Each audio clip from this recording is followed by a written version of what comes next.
উগান্ডার এক চোরকে সামান্য একটা ম্যানহোলে ঢাকনা চুরি করার অপরাধে মৃত্যুদণ্ড দেওয়া হলো। মৃত্যুদণ্ডের আগে চোরকে জিজ্ঞেস করা হলো, তোর জীবনের শেষ ইচ্ছা কি? চোর তখন বলেন, আমার জীবনের শেষ ইচ্ছা হলো আমি এই রাজ্যের রাজার সাথে একটিবার দেখা করতে চাই। এখন কি আর করার, উগান্ডার আইন অনুযায়ী মৃত্যুদণ্ডপ্রাপ্ত আসামির শেষ ইচ্ছা পূরণ করতেই হয়। তারপর তাকে নিয়ে যাওয়া হলো রাজার দরবারে। সেখানে যাওয়ার পর রাজা তাকে জিজ্ঞেস করলো, অনেকের মৃত্যুর আগে অনেক ইচ্ছে হয়, কেউ তার বাবা মায়ের সাথে দেখা করতে চায়, কেউ তার স্ত্রী সন্তানের সাথে দেখা করতে চায়, কেউ আবার হাত জোর করে প্রাণ ভিক্ষা চায়, কিন্তু তোমার ইচ্ছেটা কেন এমন হলো? কেন তুমি আমার সাথেই দেখা করতে চাইলে? চোর তখন বলেন, হুজুর আমার কাছে একটা বীজ আছে, আর সেই বীজ থেকে একটা চারা গাছ হবে, আর সেই চারা গাছটা একটা মানুষের সকল ইচ্ছা পূরণ করতে পারবে। আমি তো আর থাকবো না, কিছুক্ষণ পরে আমার মৃত্যুদণ্ড দেওয়া হবে। তাই আমি ভেবে দেখলাম এই গাছটার একমাত্র যোগ্য ব্যক্তি আপনি, আপনি ছাড়া এটার দায়িত্ব কেউ বহন করতে পারবে না। তাই আমি গাছটা আপনাকে দেওয়ার জন্য আসলাম। রাজা এই কথাটা শুনে খুশিতে আত্মহারা হয়ে গেল আর বলল, তাহলে দাও সেই বীজটা। তখন চোর বলল, এটা একটা বীজ, এটা পরিচর্যা করতে 7 দিন সময় লাগবে, আমাকে আপনি 7 দিন সময় দিন। রাজা তখন খুশি হয়ে তাকে 7 দিন সময় দিয়ে দিল।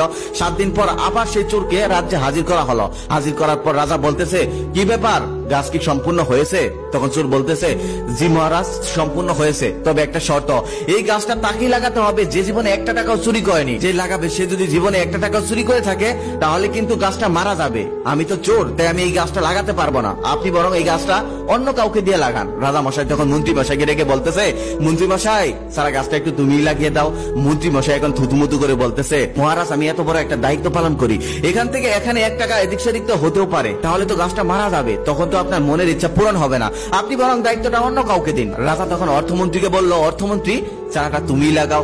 অর্থমন্ত্রী তখন থুতুমুতু করে বলতেছে, মহারাজ এটা কথা বললেন, আমি সারা রাজ্যের অর্থ এদিক থেকে সেদিক করি, 1 টাকা তো এদিক সেদিক হতেও পারে, তাহলে তো গাছটা মরে যাবে, আপনার মনের ইচ্ছে তো পূরণ হবে না, আপনি বরং দায়িত্বটা অন্য কাউকে দিন। রাজা এবার খাদ্যমন্ত্রীকে ডেকে বললেন, খাদ্যমন্ত্রী চারাটা না হয় তুমিই লাগাও। খাদ্যমন্ত্রী বলতেছে, আমি এত খাদ্য এদিক থেকে সেদিক করি, 1 টাকা না তো এদিক থেকে সেদিক হতেও পারে, তাহলে তো গাছটা মরে যাবে, আপনি বরং দায়িত্বটা অন্য কাউকে দিন, এটাই ভালো হবে। তারপর রাজা এভাবে সবাইকে দায়িত্ব দিল, আর সবাই একটা না একটা বাহানা দেখিয়ে দায়িত্ব থেকে কেটে পড়লেন। রাজা তখন আফসোস করে বলতেছে, যখন কোনো কাজের দায়িত্ব আসে তখন তোমরা নেওয়ার জন্য অস্থির হয়ে যাও, আর আজকে একটা চারা গাছ লাগানোর কথা, কেউ সেই দায়িত্বটা নিতে পারতেছ না। তখন সবাই মিলে বলল, মহারাজ আমাদের তো সমস্যাটাই নিতে পারতেছি না, যেহেতু গাছটা আপনার, আপনি লাগালে সব থেকে ভালো হবে। রাজা মশাই এবার থুতুমুতু করে বলতেছে, তোমরা সামান্য একটু একটু দায়িত্ব নিয়েই গাছটা লাগাতে পারলে না, আর আমি এত বড় একটা রাজ্যের দায়িত্ব নিয়েছি, আমি কি করে লাগাই? আমারও তো 1 টাকা এদিক থেকে সেদিক হতে পারে।